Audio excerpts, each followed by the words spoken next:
Let's make sure the YouTube's awake and then we will be started. We will be started.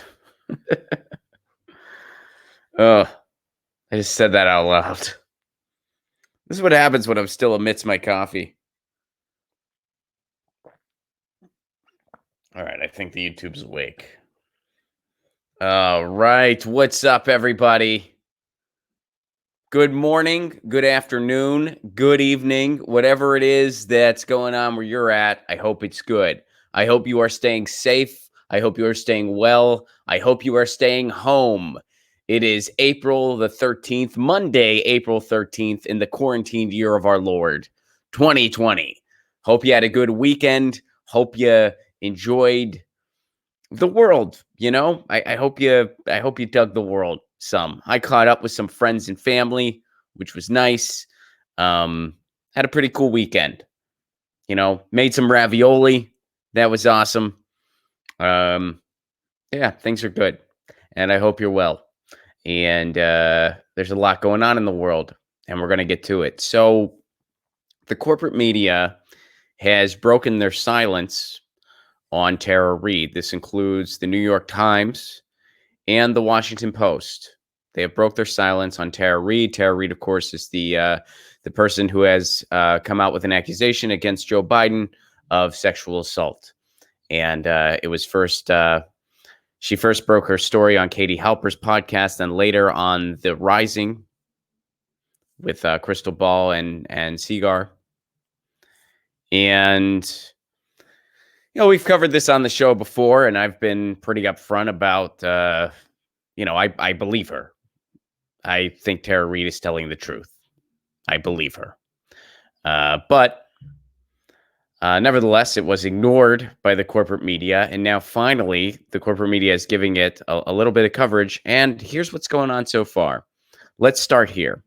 So this is what Nathan J. Robinson of The Guardian has to say. The Tara Reade story is in print in the New York Times today, but look how unfair to her the subhead is. She doesn't just say she told friends and family. 3 of them have personally confirmed that she did. All right, so here's the subhead from the New York Times print version today. Examining a sexual assault. Ex-Senate aide, which is Tara Reade, said she told friends and family of episode in 93, but co-workers do not recall. Okay, so you see how right away that's a little foggy and kind of misleading. Like that's a very sloppy subhead.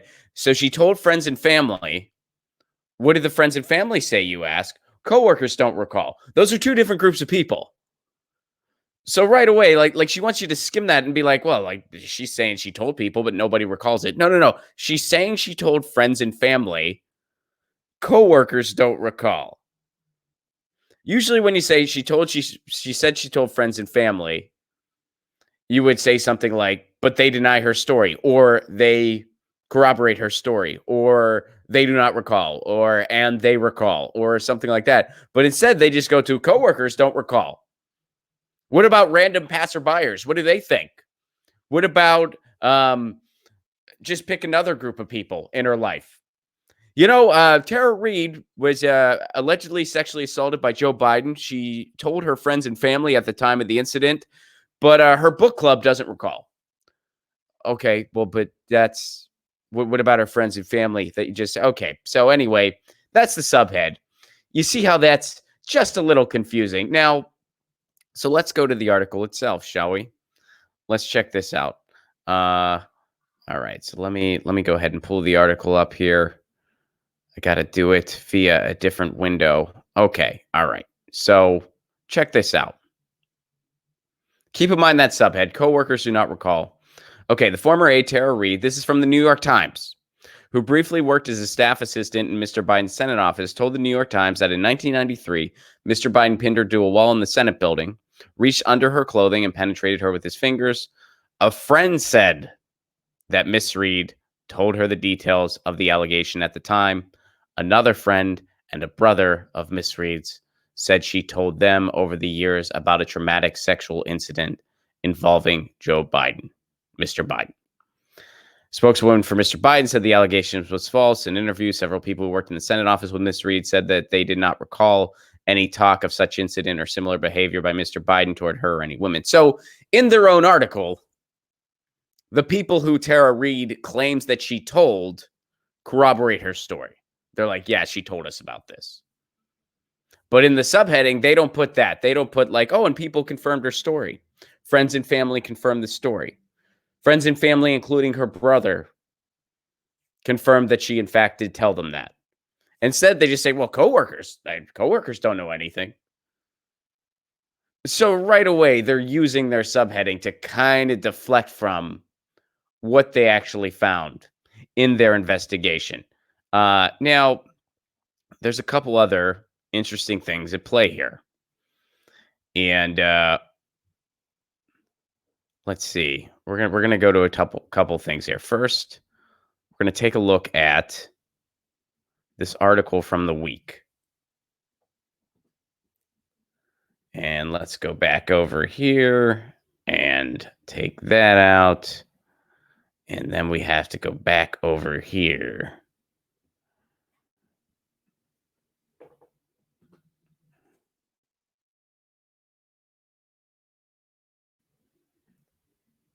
All right. So check this out. Tara Reade's sexual assault allegation against Biden got a New York Times investigation. A former staff assistant to Joe Biden, Tara Reade, has accused the former vice president of sexually assaulting her when she worked in his Senate office from December of 92 to August of 93. The alleged assault happened in 93. Biden's campaign says the allegation is false. A New York Times investigation found no corroboration outside of two friends, Reade told in 1993 and 2008. The Times spoke with both of Reade's friends, 7 other women who accused Biden of inappropriate touching, several other people who've worked, including 2 interns Reade supervised. The newspaper tried and failed to locate a complaint Reade said she filed with the Senate. No other allegation about sexual assault surfaced in the course of the reporting, nor did any former Biden staff members corroborate any details of Miss Reade's allegation. That's because she didn't tell them. She told friends and family.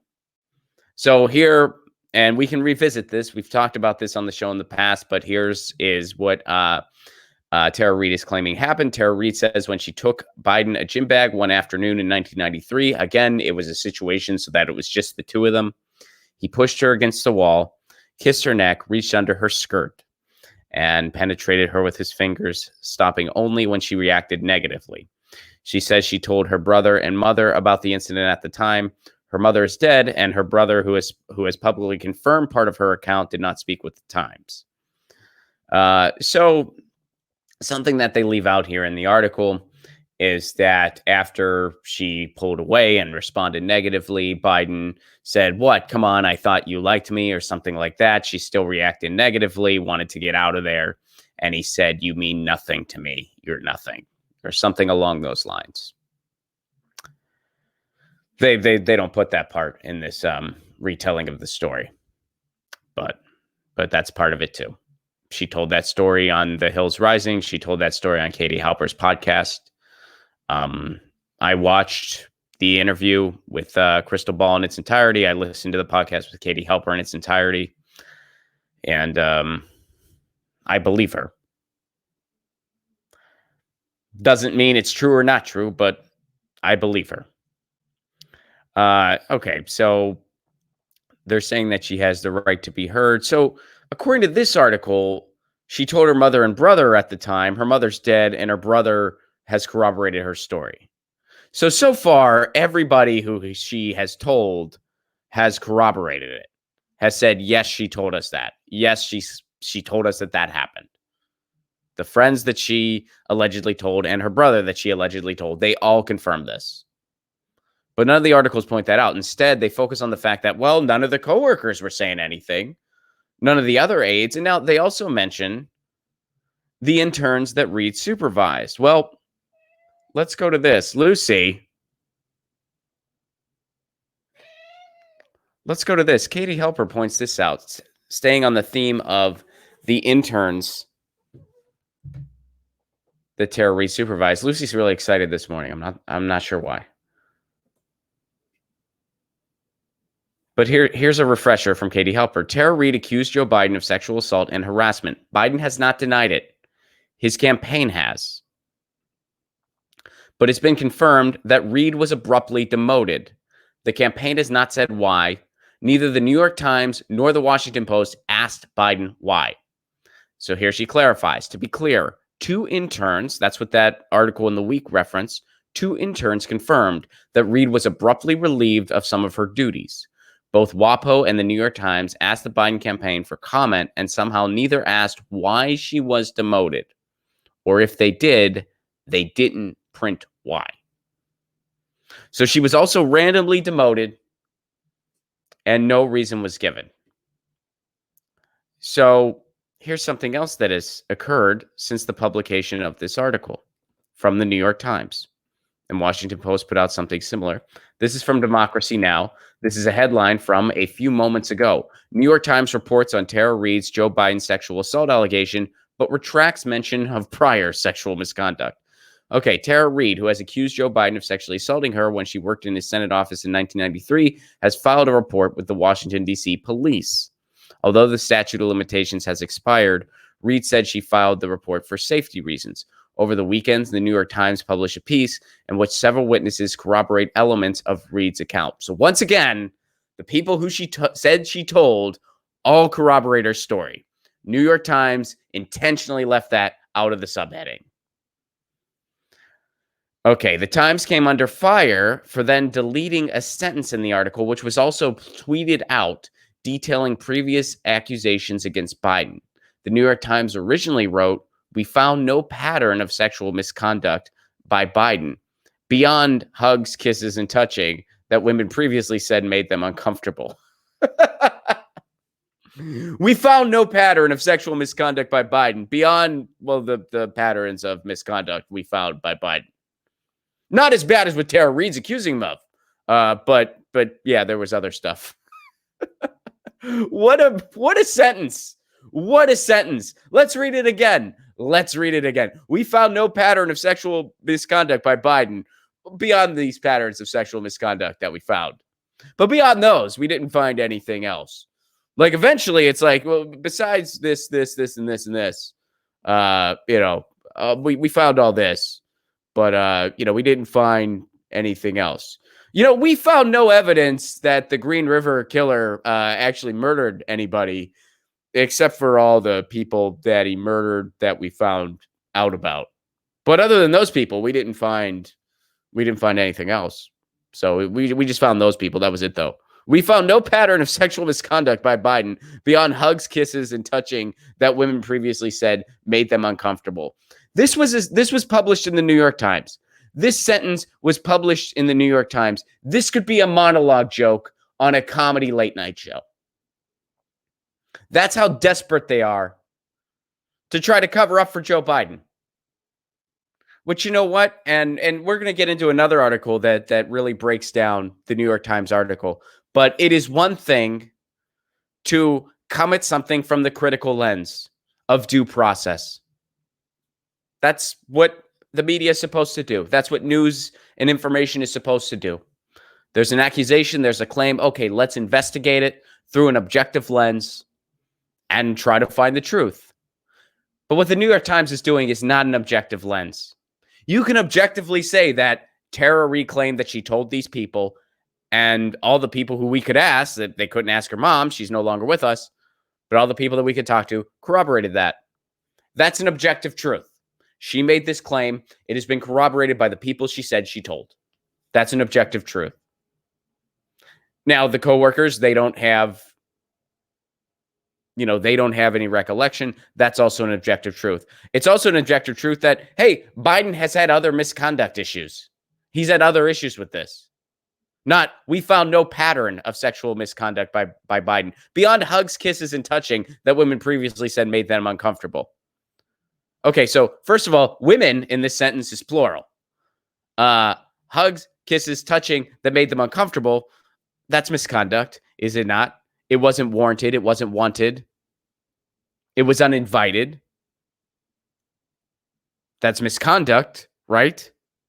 And it happened more than once. That's a pattern, right? So the person who wrote this sentence is either A, trying to get a spot on SNL, or B, doesn't know what the word pattern means, or C, is trying to sugarcoat what's going on with Joe Biden. And this actually isn't an honest investigation. This is actually propaganda to try to cover up for Joe Biden. Also, can't help notice the timing of when they finally broke their silence on this, shortly after Bernie Sanders dropped out of the race. Interesting. I'm sure it's just a coincidence, though. All right, so let's go to this one. This is from Reason, and this is breaking down the New York Times article. So the New York Times is extremely skeptical of Tara Reade's sexual assault accusation against Joe Biden. Imagine that. Now here they have the comedy submission to SNL. We found no pattern of sexual misconduct by Biden beyond hugs, kisses, and touching that women previously said made them uncomfortable. Again, that totally could have been like, so investigators on the scene said they found no pattern of sexual misconduct by Biden beyond, of course, hugs, kisses, and other things that made a bunch of women uncomfortable. Womp, womp, womp. Here's Tom with sports. This could totally be an SNL monologue joke. The mainstream media's silence regarding the former... Okay, it's finally broken. New York Times covered the assault. It's an excruciating matter-of-fact article, bereft of the emotion and rhetorical flourishes that have often characterized the Times' past reporting on Me Too stories. These were news articles, but it was not hard to detect an agenda, portray the accuser. Okay, all right. So what they're saying is they were more... they were a little more empathetic and outgoing for other accusations, but not so much in Tara Reade. There's no such agenda in the Reade article. The reporters come across as extremely skeptical of her, not without some justification, according to the article. The paragraph containing the news hook for this story that Reade finally on Thursday filed a police report about the incident contains this oddly placed reminder. This is an important thing that the article points out. Filing a false police report may be punishable by a fine and imprisonment. That's in the New York Times article. So, like, she filed this police report. By the way, if you lie about something like that, you go to jail. Just saying, Tara Reade, if you're reading this, if you lie about something like that, you go to jail. We don't have an agenda or anything. We're totally being objective. So the New York Times, Lisa Lerer and Sydney Ember spoke with dozens of people, including many who worked alongside Reade and Biden in 1993, the year she alleges Biden committed the assault. But the only supportive evidence came from secondhand accounts of friends and family. No other allegations about sexual assault surfaced in the course of the reporting, nor did any former Biden staff members corroborate any details of Ms. Reade's allegation. That's because she didn't tell them. She never claimed she told them. Why do they need to point it out that way? Well, no other staff members. It's like, well, she also said she didn't tell them about that. So why wouldn't you mention that? She claims she didn't go to... Anyway. All right. So given how ridiculous the passage sounded to many readers... Given how ridiculous... So they mentioned the comedy submission here. The Times found no pattern of sexual misconduct by Mr. Biden other than hugs, kisses, and touching that women previously said made them uncomfortable. Given how ridiculous this passage sounded to many readers, who are the readers where this passage didn't sound ridiculous? I want to meet them. I want to find a reader who read that and was like, that checks out. And they weren't watching a comedy show. Who would read that sentence? If you submitted this sentence in a journalism class in 8th grade, you fail. You would fail that class. Many readers thought it was ridiculous. Some of them were like, this checks out. Who are those people? Probably Biden supporters. Honestly, probably the people who uncritically support Joe Biden and shame anybody who's not willing to pick between an alleged rapist and an alleged rapist. It's probably those people.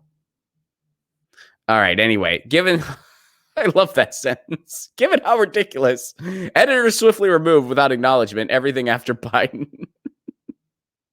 And they also deleted this tweet. But boom, it lives on in infamy here on the internet. Okay, yeah, this is beautiful. I'm taking a screenshot of this. I am totally taking a screenshot. And I'm gonna tweet this out later. All right, so anyway, they deleted this tweet because I guess enough people realized they have editors at the New York Times, by the way. And I get it, they have an agenda, and clearly that agenda is protect Biden. But wouldn't an editor just see that and just be like, "This is ridiculous. You need to delete this sentence. It sounds like you're submitting something for the Daily Show. Like, what are you doing?" Nobody, no editor. Anyway, all right.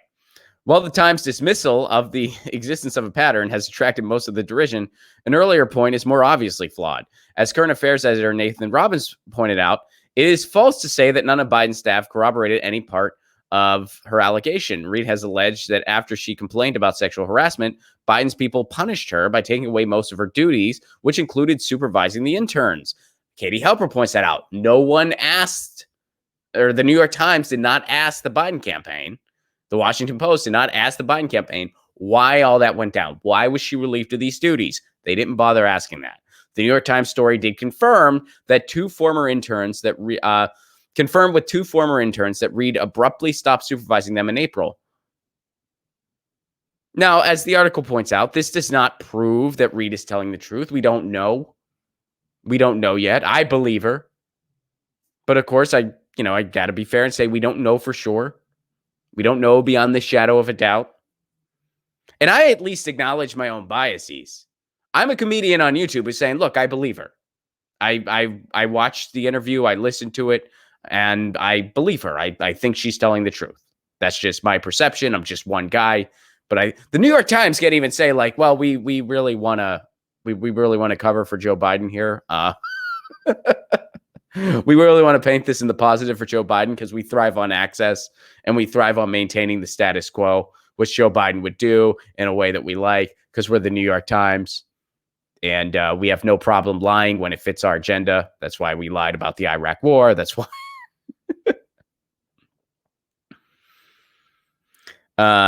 This does not. Okay, so anyway, it's fine. So this is getting back to the article. What they say, it's fine to be skeptical of Reade. And it's more than fine commendable even for journalists to seek the facts and then refrain from making sweeping judgments when there isn't just enough compelling evidence, which is true. Yeah, you're a journalist. It's your job. You seek the truth. You do an investigation. You do an examination, but you don't blatantly misrepresent it through deliberately misleading subheadlines. And then you don't objectively say what you actually found. But the Times and other outlets are proceeding with a level of caution that's inconsistent with how they treated Kavanaugh allegations, even though the evidence was, this is according to the article saying they're comparing it to Kavanaugh. But here's the thing.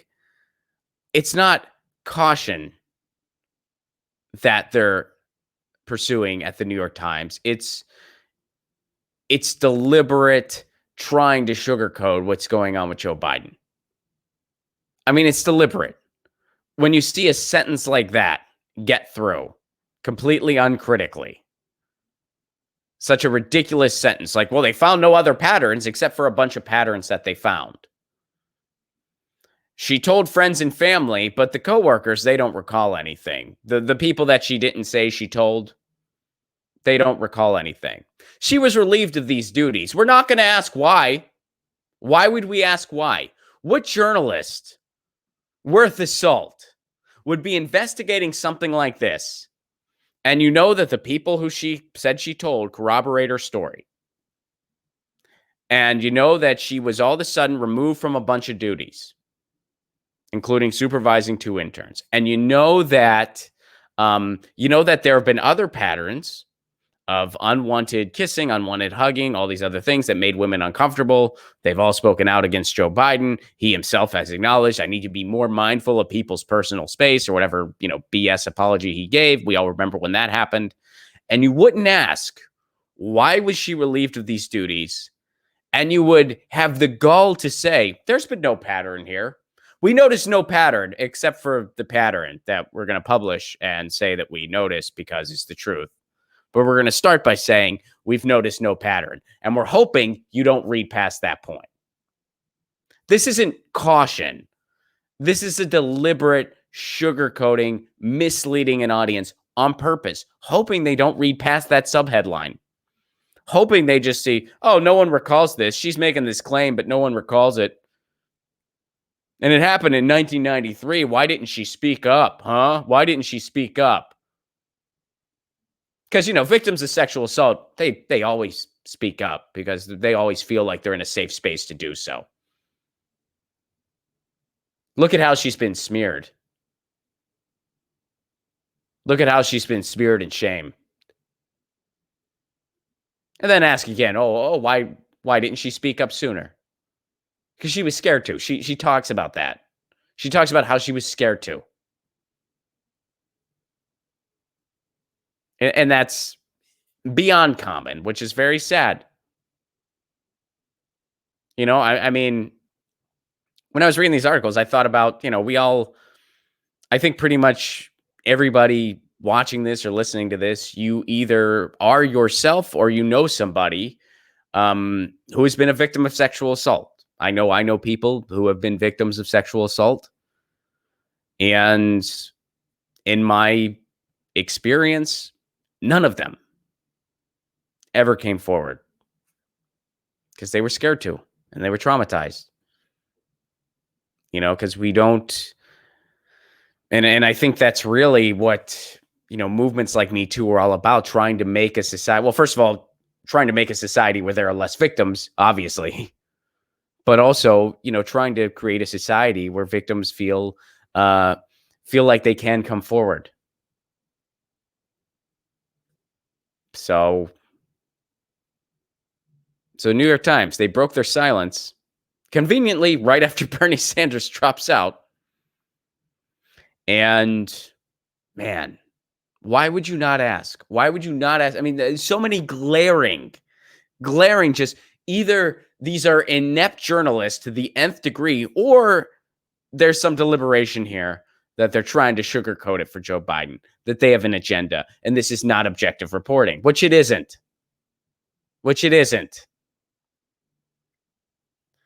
Why wouldn't you ask? Why was she relieved of those duties? No one asked that. Why wouldn't you ask that?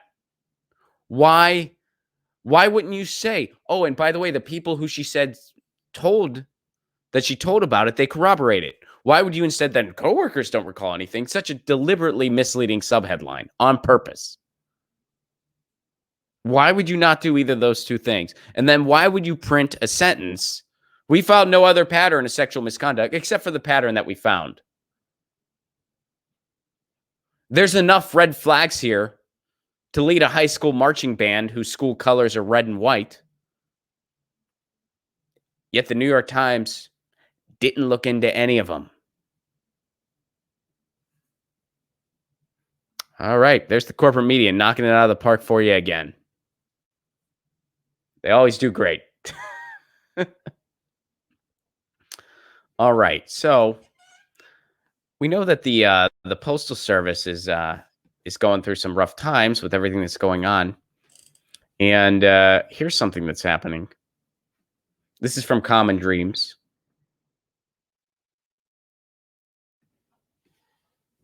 Oh, it's taking a while to load. What's going on here? Come on now. Here we go. Yeah, there it is. Trump, postal workers don't deserve a financial lifeline. Trump and leaders in Congress must immediately fill the gap in the stimulus bill with direct relief on the scale needed to save our public postal service and many businesses and families that depend on it.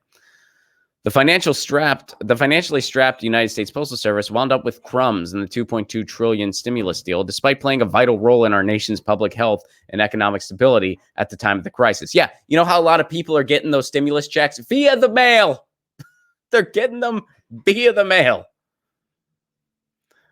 They lose money. Here's what Trump says. They lose money every time they deliver a package for Amazon or these other internet companies. If they'd raise prices by actually a lot, then you'd find out that the Postal Service could make money or break even, but they don't do that. Tell your Democrat friend that he should focus on that, Trump said. Now, that's not true. What Trump just said in that quote, that's not true. So here's what the Common Dreams article points out.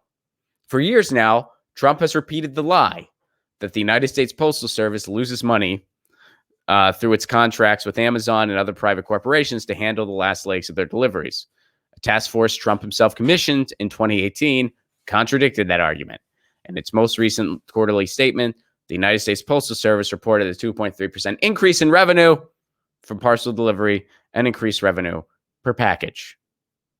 The real cause of the Postal Service's immediate financial crisis is the coronavirus pandemic. And we got money for the banks. We got trillions for the banks. We're going to bail out the cruise industry. We're going to bail out this. We're going to bail out that. But we don't have money for the Postal Service that people are relying on, that people are relying on for checks, that people are relying on that for their Social Security in many cases. A buddy of mine, Jesse Case, very funny comedian, he tweets this out. I think it's a really good theme. So here's a headline from the Washington Post that he retweeted. The headline said, White House rejects bailout for United States Postal Service battered by coronavirus. What my buddy Jesse points out, go follow him on Twitter at Jesse Case. The word you want is funding. The White House won't provide funding because they bailed out cruise lines with our tax money because they're fucking criminals. Well put. Amen to that. They bailed out the banks because they're criminals, because them and the banks are criminals. Look at what the stimulus actually was. The stimulus was actually the United States government, our federal government, which has proven itself useless beyond comprehension, just basically said, here's a bunch of money, banks. You figure out how to distribute it. That's literally what they did through the Payment Protection Program and all these other programs where the banks get to decide whether or not you get a dime. And what's happened so far? Well, Wells Fargo just stopped taking applications randomly. They were handed all this money. Hey, distribute this amidst the people. And they said, we're not equipped for this. Screw you. And what's the recourse for that? Absolutely nothing. Absolutely nothing. It's almost like our federal government are just puppets and just a vague middleman between us and the banks and the ruling class and Wall Street, who really runs everything. That's why this isn't a country. This is a corporation with state lines. And the corporation will decide what crumbs you do or don't get. And they're deciding, well, we don't need the Postal Service. And of course, the politicians are going along with it. Now, here's something fun. So we can't fund the Postal Service, but here's something we can afford to do. Here's something we can afford to do. Can't help the Postal Service that people rely on, that gives people jobs, that people relying on for their Social Security checks, that people relying on for their stimulus. But here's something we can do. Check this out from ABC. The Air Force Thunderbirds honored healthcare workers and first responders on the front line of the coronavirus pandemic with a flyover above the Vegas Strip. The military industrial complex still getting some money here. They had this flyover for healthcare workers and first responders. Now, I'm all about recognizing healthcare workers and first responders. I'm all about the people working in medicine right now, putting themselves on the front line, putting themselves in harm's way. But what the hell does this do to make them any safer?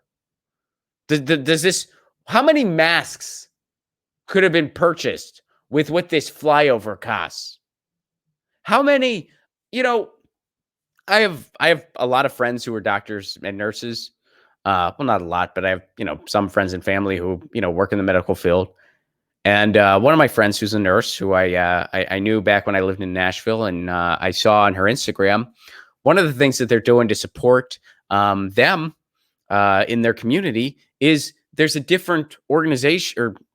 There's a different restaurant that's bringing them food pretty much every day. A different restaurant brings them food. They bring them pizza and they bring them sandwiches, whatever it may be. How many free lunches for working doctors and nurses could, and I mean free lunch in the GUI, not free lunch in like the big pharma way where they like bribe you to endorse their drugs by giving you free lunch. That's a different topic. But how many lunches could be provided for what this flyover cost? Look at this. We're honoring you with a big flyover because this pads the pockets of the MIC. What we could really be doing is something that actually helps the doctors and nurses on the front line. Why don't they have a thing where food is provided all the time to nurses and doctors and people working, where there's always food provided for them by restaurants in the area, and the government can foot the bill? Why don't they do something like that? Why don't they do something like that? You build a government for the food. That way it helps local businesses survive and it feeds the people who are on the front lines. Why don't they do something like that? They can afford this, they can afford that. I know that might be kind of crazy because it might be like, oh, okay, so every nurse at Hospital X had 12 meals today. Because every restaurant wants to be like, all right, pay for this. We gave them 40 billion sandwiches. Pay for it. But you get the idea. I mean, obviously, I don't know how you'd institute something like that. I'm just spitballing here. But you get the idea that there's a million better ways we could help people that are on the front lines than having some symbolic flyover. But that pads the right pockets. That's the issue. That's the issue. And of course, we can't help the Postal Service. We can't fund the Postal Service. We can give the banks trillions, but we can't fund the Postal Service. What's helping people out more now? A bank who is hanging up on people, denying them these forgiveness loans, or the Postal Service, who for some people, they rely on their checks that way, that they need to survive. People on Social Security, people on fixed incomes. And our government's telling the Postal Service to pound sand while they're handing the banks trillions to do what they want with it. What a system, man. What a system. That's amazing. By the way, when you're reading, when we read that New York Times article, this brings me to the song of the day. When you read the New York Times article, you think this is freaking ridiculous. And this is actually painful to read, which brings me to my song of the day, Maybe I'll Catch Fire, by a band called Alkaline Trio. Now, there's a couple reasons why this is the song of the day for this lovely Music Monday. One of the reasons is I was just, somebody tweeted at me and challenged me to do a food bank challenge. The food bank challenge is this thing that a musician started on Twitter, and I'm happy to participate, where you play a song and you interact with food. So what I'm going to do is I'm going to play the song that I picked is Maybe I'll Catch Fire by Alkaline Trio. That's part of the reason it's the song of the day. I'm going to play that song. It's a fun song. It's an angry song. It's a macabre song. And sometimes it captures the mood when it's cloudy and it's rainy, which has actually been kind of cloudy and rainy in Southern California where I'm at. Been bumming me out a little bit. And you're just like, God, I'm quarantined. I'm annoyed. And you just want to belt out some macabre, angry punk rock lyrics. And that's where Maybe I'll Catch Fire comes in. And you feel a little bit better after you're done. So I picked that song. And what I'm going to do is I'm going to eat an apple during the chorus. Or not the chorus, excuse me, the instrumental bridge. I mean the chorus. There's an instrumental bridge. And I'm going to eat an apple while I'm playing it. M. Berg, what's up? Thank you very much for your super chat contribution. Text USPS to 50409 or message USPS to ResistBot.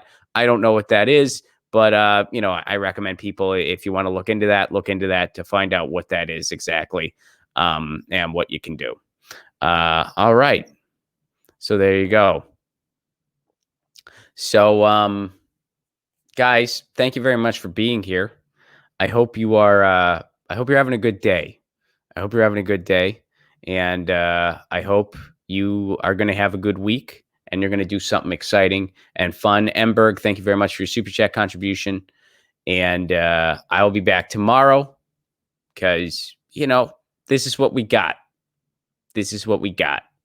I'll be back tomorrow, same time, same channel. If you are in a good place financially and are interested, patreon.com/Ron Placone for a give what you can level. You get all kinds of exclusive content. I do a patrons only stream once a week. I do a Zoom show just for my patrons once a week.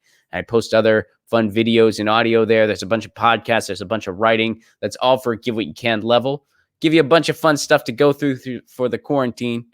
Even $1 a month goes a long way. So if you are in a place where you are able, patreon.com/Ron Placone. You help me build this show. I'm going to start that mini documentary series once this is all over. So obviously that's been put on hold, which is a bummer, but I will be getting to it once this is all over. So looking forward to that. And also, if you're looking for some reading, LucyandRon.com. We just celebrated our 1-year anniversary. That's a comic between myself and Lucy, who's asleep on the chair over there. But check it out. We got over 50 issues. LucyandRon.com, and check out those comics. You're thinking, man, I'm quarantined. time to start a new webcomic. Well, give Lucy and Ron a shot. Check it out. I think you'll dig it. It's a fun time. We released our latest issue this Catterday, which is Saturday. And of course, Lucy and Ron are quarantined together. So they're going through that. Check it. We'll be back tomorrow, 2 p.m. Eastern, 11 a.m. Pacific. You know the drill. In the meantime, you know how it goes. Lucy says meow, and I say peace. Peace.